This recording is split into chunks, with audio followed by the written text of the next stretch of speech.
ሾው ተከታታዮች ሰላማችሁ ይብዛልኝ በያላችሁበት። ዛሬ በሌላ ቪዲዮ መጥቻለሁ።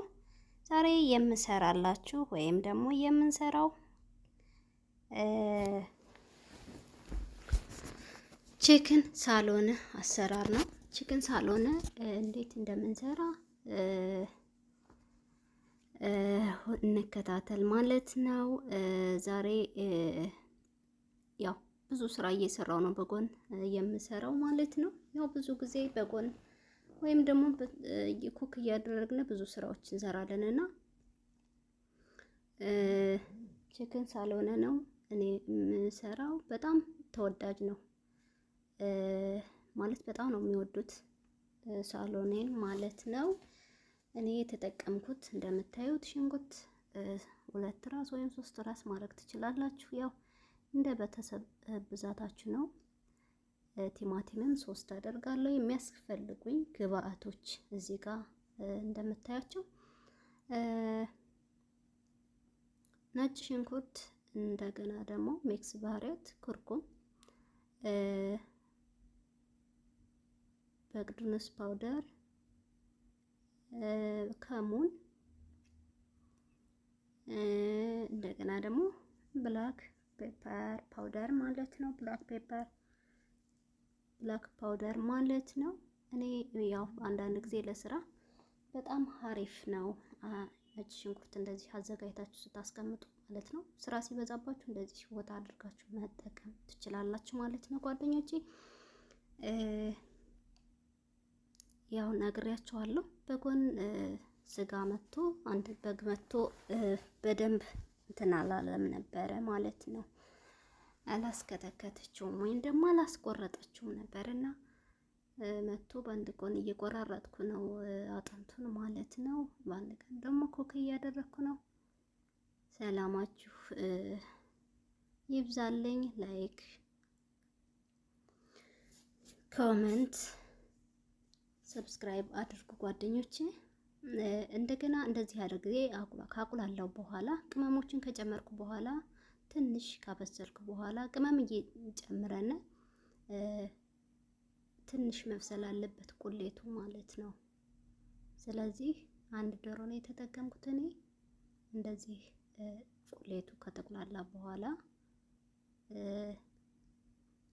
እንደዚህ ጨመርኩት ማለት ነው ቺክኑን ከመጨመራችን በፊት እንደምታዩት ቁሌቱን በደንብ አቁላልቸዋለሁ። ምክንያቱም የፈረንጅ የሀበሻ ምግብ የሚባል ነገር የለም። ለምን ያው ስላችሁ ብዙ ጊዜ ጣዕም ያለው የሀበሻ ምግብ ነው አይደለ? ሀበሻ ምግብ ለምንድን ነው በጣም የሚጣፍጠን? ቁሌት በደንብ አድርገን ስለምንቆራስና እሳት ይወዳል የሀበሻ ምግብ ባይዘወይና እንደገና ደግሞ የዚህንም ቁሌትን በደንብ ስታቁላሉ ጣዕም ይሰጠናል። እውነት ለመናገር እንደዚህ የፈረንጅ ምግብ ነው ብለን ክልስ ማድረግ የለብንም ማለት ነው። ቁሌቱ በደንብ ከተቁላላ ማናቸውም ነገሮች ጣዕም አለው ማለት ነው። እንደገና እንደምታዩት ቁሌቱን ካቁላላው ወይም ደግሞ ቺክኑን ከጨመርኩ በኋላ ለተወሰነ ደቂቃ እንትን አልኩት፣ ትንሽ አበሰልኩት። ከዛ በኋላ አትክልቶችን ጨመርኩኝ ማለት ነው። መጀመሪያ ቅድሚያ አትክልቶቹ ካሮትና ድንች ማለት ነው። ሌላ ደግሞ የሚያስፈልገኝ ማለቴ ከአትክልቶች ካሮት፣ ድንች ቅድሚያ የጨመርኩት ማለት ነው። በደንጃንና ወይም ደግሞ ዛህራ መጨረሻ ላይ ነው የምጨምረው እኔ ማለት ነው። ምክንያቱም ይበስላል በጣም ማለት ቶሎ ስለሚበስል መጨረሻ ላይ ነው የምጨምረው። እንደምታዩት ከታትፊ ያስቀምጫለሁ ማለት ነው። እንደምታዩት በጎን ስራ ይዣለሁ። ሌላ ስራ ብዬ ነበረ። ያው አንድ በግ መጥቶ በደንብ ሳይቆራረጡት ቀርተው ማለት ነው። በደንብ አላስቆራረጠችውም። አጥንቱ ትልልቅ ስለሆነብኝ እየቆረጥኩኝ እየሰራው ነው ማለት ነው። በነገራችን ላይ በግ መከትከት በጣም ነው የሚያስጠላው። እንዴት እንደከተከትኩኝ እንግዲህ ግን እዚህ ላይ ደግሞ ያው የሆነ መከትከቻ የለም።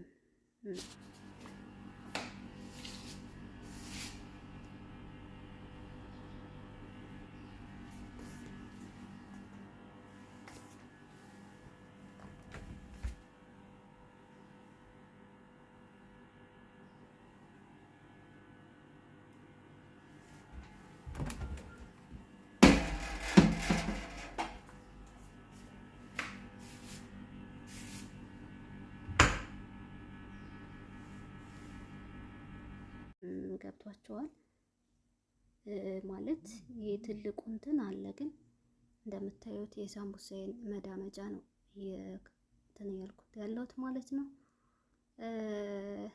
ተመልሰን ስንመጣ ወጣችን እንደዚህ በስሎ ቺክን ሳሎነ እንደዚህ በስሎ እናገኘዋለን። እንደምታዩት መጨረሻ ላይ ነው የጨመርኩት ዛራና በደንጃን ማለት ነው። ያው ተሎ ስለሚበስል ማለት ነው። ይቅርታ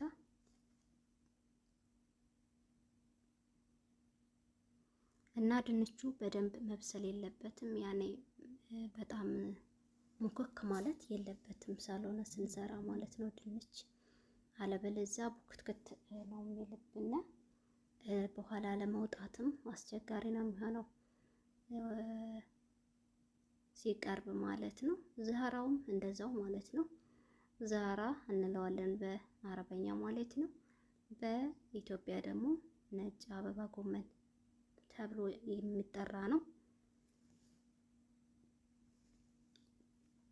እና በግዱን ውስጥ ጨምሬበታለሁ እንደምታዩት ማለት ነው።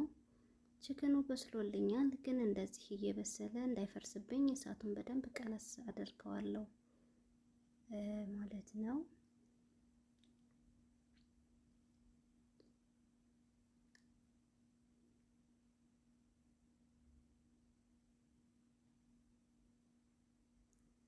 ትንሽ ጨመርኩበት። እንደምታዩት ቆንጆ ሆኖ እየበሰለልኝ ነው ጓደኞቼ። ወደ ማለቂያው ደርሰናል ማለት ነው። በተረፈ ሰላማችሁ ይብዛልኝ በያላችሁበት። ላይክ፣ ሰብስክራይብ፣ ሼር አድርጉ፣ ኮሜንት አስቀምጡልኝ። የምትሰጡኝ አስተያየት በጣም አመሰግናለሁ ከልብ። በሌላ ቪዲዮ እስከምንገናኝ ድረስ ጓደኞቼ ሰላማችሁ በያላችሁ